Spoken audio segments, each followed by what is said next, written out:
In order to लगा है तो इंप्रूव लिख दिया है। अगर यहाँ पे विद अ व्यू टू होता तो यहाँ पे लिखना पड़ता इंप्रूविंग। तो एक तो था छोटा वाला कॉन्सेप्ट, आप ऑलरेडी जानते हैं। बड़ा कॉन्सेप्ट है, कई दिनों बाद कर रहे हैं। ये कॉन्सेप्ट ये कहते हैं कि इंग्लिश में कुछ वर्ब्स हैं जो एक दूसरे के सिनोनिमस हैं। चाहे तो लेफ्ट वाली वर्ब को यूज कर लो, चाहे राइट वाली को कर लो, मीनिंग दोनों का एक है। लेकिन ध्यान ये रखना है कि जो राइट वाली वर्ब्स हैं ये अपने बाद में एक प्रेपोजिशन फिक्स रखती हैं, और जो लेफ्ट वाली वर्ब है ना उसके बाद में कोई प्रेपोजिशन नहीं आएगा। जैसे सीक करना इसका मतलब भी होता है ढूंढना, और लुक फॉर करना इसका मतलब भी होता है ढूंढना। लेकिन अगर आप गलती कर जाओ नौसिखिएपन में और आप लिख करके आ जाओ सीक फॉर, तो ये सर गलती है। सीक फॉर जैसा कोई फ्रेज अंग्रेजी में नहीं है। सीक तो अपने बाद में सीधा अपना डायरेक्ट ऑब्जेक्ट लेगी। आंसर का मतलब भी जवाब देना, रिप्लाई का मतलब भी जवाब देना। लेकिन अगर आंसर को वर्ब फॉर्म में यूज कर रहे हो तो टू मतलब का क्या ना, रिप्लाई के बाद में टू लगता है। प्लीज आंसर मी और please reply to me. Comprise का मतलब होता है मिलके बनना, कंसिस्ट का मतलब होता है मिलके बनना, लेकिन कंसिस्ट के बाद में ऑफ आएगा, कंप्राइज के बाद में ऑफ नहीं आएगा। रीच का मतलब है पहुंचना, अराइव का मतलब है पहुंचना, लेकिन अराइव के बाद में एट, रीच के बाद में पहुंचने के लिए कोई प्रेपोजिशन नहीं आएगी ना, कहीं पहुंच रहे हो तो। मैरी का मतलब है शादी करना या किसी से मेल जोल करना। अलाइन विद का मतलब भी होता है किसी से मेल जोल करना, है ना, रिश्ता बिठाना। मैरी के साथ में विद या टू मत लगाओ, अलाइन के साथ में विद या टू आता है, अलाइन टू भी होता है, लिख देता हूं यहाँ। ओपोज का मतलब है जानते हैं आप, अपोजिशन करना, बिना प्रिपोजिशन के आएगा। रिसेंबल का मतलब है उसी के जैसा दिखाई देना, सिमिलर जैसा होना। इनहैबिट का मतलब होता है किसी एरिया में लिव करना, रहना। लिव के बाद में इन, इनहैबिट के बाद में इन नहीं। और अवेट का मतलब होता है इंतजार करना, लेकिन वेट के बाद में फॉर आएगा, अवेट के बाद में नहीं आएगा। डिटेल में बता दिए हैं, गलती नहीं होनी चाहिए। 3 क्वेश्चन है, फटाफट देख लो इनको। स्टूडेंट्स आर वेटिंग या awaiting for their exam result. Student अपने एग्जाम रिजल्ट का वेट कर रहे हैं। देखो भैया 4 लग चुका है, एग्जामिनर ने ही 4 लगा के दिया है तुम्हें। अब इस 4 को रिमूव तो कर नहीं सकते, तो क्या करेंगे, वो वाला वर्ब यूज करेंगे जिसके बाद में 4 आता है इंतजार करने के लिए। यहां लिखूंगा वेटिंग फॉर, ठीक है, वेटिंग फॉर।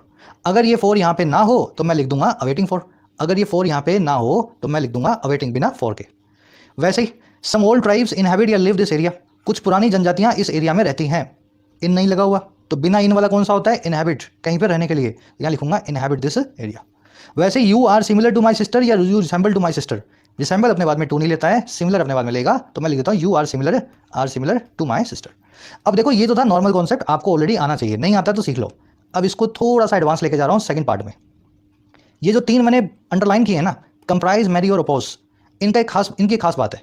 और वो खास बात ये है कि ये तीनों वर्ड्स वर्ब फॉर्म में अपने बाद कोई प्रेपोजिशन नहीं ले रहे ना, लेकिन एडजेक्टिव फॉर्म में, वर्ब की थर्ड फॉर्म में इनके बाद प्रेपोजिशन फिक्स होता है। 3 ही है ये, कंप्राइज, मैरी, ये अपोज।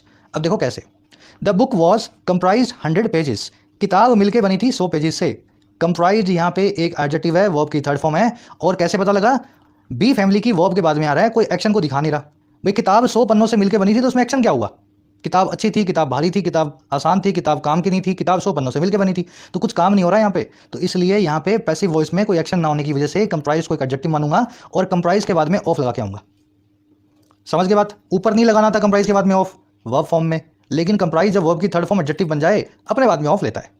वैसे ही अपोज्ड के बाद में भी टू नहीं लगता, लेकिन जब अपोज्ड एक एडजेक्टिव हो तब अपने बाद में टू लेगा। Farmers are opposed the new laws. Farmers खिलाफ हैं, अपोज्ड यहाँ पे कोई वर्ब नहीं है। फार्मर्स अच्छे हैं, फार्मर्स बुरे हैं, फार्मर्स खिलाफ हैं, है ना। Farmers are good, farmers are bad, farmers are opposed. तो इस केस में अपोज के बाद में टू लगाना जरूरी है, ठीक है। क्यों, वर्ब की थर्ड फॉर्म एडजेक्टिव है और ऐसे यूज किया जा रहा है इन एडजेक्टिव्स को पहले से।